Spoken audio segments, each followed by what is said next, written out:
I'm making this video in relation to the WEXIT conundrum that a lot of Western Canadians are currently kind of turning over in their heads, especially just given the large amount, obviously, of publicity this is getting on the federal level, mostly because of the Liberals' election victory, has very much strongly strengthened, separatist sentiment in the West.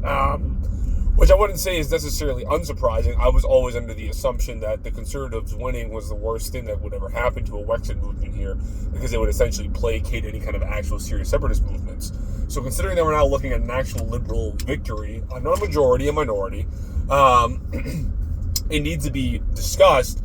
How is this going to affect the Wexit situation here? And frankly, something that I think a lot of people don't understand about a lot of people who are pro-Western separation or pro-Wexit in general is they're not looking at the situation as a 5 to 10 year long problem. Obviously, anybody that's serious about the idea of Western independence would want to have a long-term vision, but I think what a lot of people here don't really realize about why Wexit will probably become a serious inevitability or will always have a large amount of proponents for it in the West is because even if okay, so let's just get down to this right now. The primary complaint that people in Alberta and Saskatchewan have, there's a plethora of them, but frankly has to do with, let's go with three big issues. One is the federal government obviously interfering in resource and energy projects out here. Two, it's the equalization payments being paid by Alberta and Saskatchewan to Ottawa that we frankly view as unfair. Many of us do, at least. And three would be the ideology of Eastern Canada. Like, frankly, something that I don't think a lot of people in Ontario, Quebec, the Maritimes, even Manitoba, really kind of have a fundamental understanding of, is that people in Alberta and Saskatchewan are increasingly viewing people in Eastern Canada as having a very separate idea of what not only Canada should be, but what Western civilization and the values that we have are.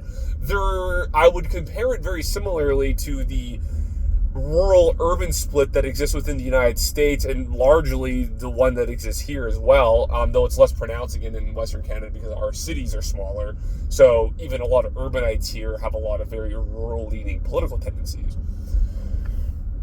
Why I bring this up and why I'm even making this video in the first place is to ignore the Liberals, ignore Mark Carney, ignore the current situation in terms of equalization or even the current energy projects. What's really going to force what will be the straw that breaks the camel's back in terms of Western separatism and whether or not it actually goes through will be in relation to, frankly, demographics. And I'm not talking racial demographics, which a lot of people are going to make the assumption that I'm immediately referring to. Obviously, immigration is a very hot button issue in Canada right now. And a lot of people in Alberta and Saskatchewan view themselves as essentially only ever going to be paying more so to support Eastern Canada, whose population keeps growing through immigration and increasingly needs more subsidization for it to be maintained. The big problem with this is, and this is where I think a lot of people aren't looking at it as long term as they probably should be, is that even if we killed immigration, let's say we cut immigration to zero, like it won't happen, but let's say that immigration is zero and we start deporting motherfuckers. Let's just say that happens. That won't solve the problem because the issue of Alberta and Saskatchewan essentially subsidizing the East's ability to economically exist is largely due to demographics around age. Alberta and Saskatchewan are relatively young provinces. We have population structures and pyramids that are more akin to what you saw in countries in the 50s and the 60s. We have natural birth. It's common, at least in Saskatchewan. I know a lot of people under 30 in their mid-20s who have kids already. A lot of them, actually. That's not the same as out east. So even if you were to, say, get rid of all the immigration so that the demographic pattern did slow down in Eastern Canada and you weren't looking at that being the primary point of subsidization by population, what you're actually going to be dealing with is there are so many old boomers in Toronto and Montreal and Quebec and the majority of rural Ontario that never had kids, that did not support a demographic structure that will allow for them to even come close to meeting the requirements that they'll need for a tax base. So for that reason alone, even if you were to straight up deport everybody out east that wasn't immigrant, you started just straight up doing that, you will be forcing Alberta and Saskatchewan's younger demographic to pay for a much older demographic out east, regardless of the politics that go on in the next 20 years, completely. So that basically means that Eastern Canada will either need to,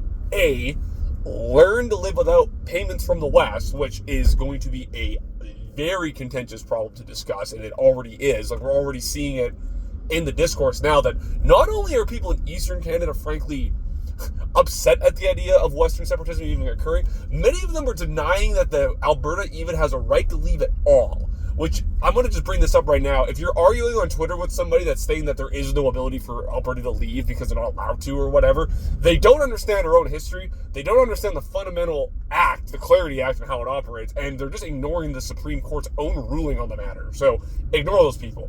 Alberta can legally separate, along with Saskatchewan, any province can, if they want to. There's just an expectation that they're going to have to work with the Liberal government. They're going to have to work out a legal process of separation with the Fed. Though, even speaking, what are they going to do if they decide to not go along with the legal process? They'll just tell them to fuck off. It doesn't matter. Like, if they're leaving the country, the Fed has no power over them. Regardless, though, this is the point that I wanted to bring up, and this is going to be kind of a rambling video, but I really needed to just kind of make emphatic to people who are watching this issue unfold. This isn't about liberals and the carny. It's obviously energizing the base because of what's happened, because a conservative government would have really brought the movement down. But for anybody that's seriously thinking about WEXIT and separation for Alberta and Saskatchewan, they realistically are thinking about the fact that even if they deport all the immigrants, even if they do everything out east, you will be paying for all of the 20 million old boomers who never had kids out east or only had one, so their population pyramid is fucked, and our equalization payments will only increase for basically infinitum. You will have Alberta and Saskatchewan only further subsidizing the East, regardless of what the population, racial makeup is, because the age demographics there are so screwed. And if your argument is that you either bring in a lot of young immigrants to solve that, sure, there's an argument to be had there, but that hasn't really fixed the problem, because most of those immigrants that come here still require large amounts of subsidization before they're ever economically viable, if at all. It was a difference maybe 30 years ago when we had a much more stringent immigration system, that you would actually have people who would come here immediately from overseas and become economically positive. They'd have a net tax income to us. We make money off them. That's not the case anymore. If you really break down the immigration number, a large amount of the immigrants that are coming here are net negatives on us, plus all of the family that they're bringing. So, as far as I'm aware, the demographics out east are so screwed that regardless of the politics, regardless of who's in power out there, Alberta and Saskatchewan will be paying for those old boomers who didn't have kids and who also, from an ideological standpoint, do not like the West. A lot of them don't. A lot of them view Alberta and Saskatchewan as frankly racist and stupid. And I've met a lot of these people. This is the other thing that really grinds a lot of people out in the West's gears, is that not only are they subsidizing the existence of Eastern Canada for a large extent, and I'm going to hear some dipshit in the comments bring up the fact that Ontario's GDP is higher than Alberta. I don't care. Do the per capita breakdown and the net tax benefit, and you'll see what we're talking about. But the primary point is that they don't want to keep subsidizing people that frankly view them as stupid and view them as idiotic or racist or American light, which is very funny. You see that a lot on Twitter or social media these days. So for that reason alone, I don't think the WEXIT problem will be solved regardless of this election. It doesn't matter what happens. If separation doesn't occur right now, you're just burying a time bomb that will come up in 10 years when the amount of money being paid is going to be a lot larger and the demographics out east are going to be even worse. It's an inevitable problem that will have to be solved, and I don't think that Alberta and Saskatchewan will be, frankly, willing to subsidize all of this. If it doesn't happen now, it's only a matter of it being brought up again in another 10 years when the demographics are worse and the amount of money being paid by Alberta and Saskatchewan is infinitely higher. So we'll see.